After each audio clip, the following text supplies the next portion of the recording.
Hello, I'm Peter FitzSimons. I'm here at Booktopia and I'm about to sign 500 of copies of this book, Ned Kelly.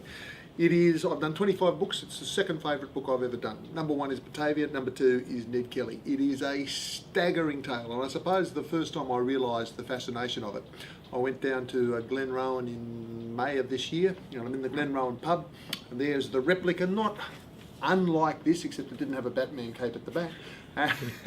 And there was the replica of his armour, and I put it on and I took it off, and this little kid, two little kids came in, a 7-year-old boy and his 5-year-old sister, and I said, "Do you know who this is?" And they said, "Yes."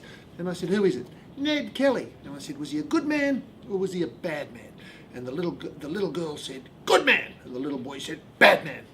And it was fascinating to me because 130 years later, these kids, as young as they were, they instantly knew, of course, who he was, but they totally disagreed on whether he was a good man or a bad man. What conclusion are you going to come to when you finish up reading this book? Well, I wrote it, and I'm not sure.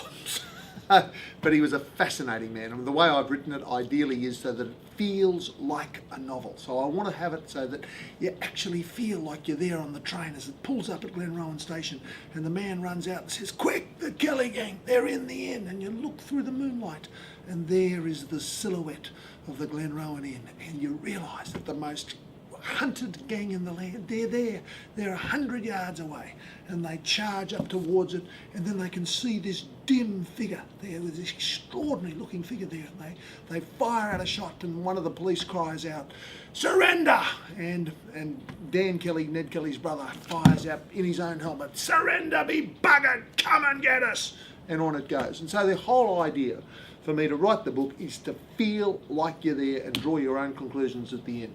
I'm not going to waste your time here begging you to read my book. I seriously, honestly don't care if you do or don't read my book.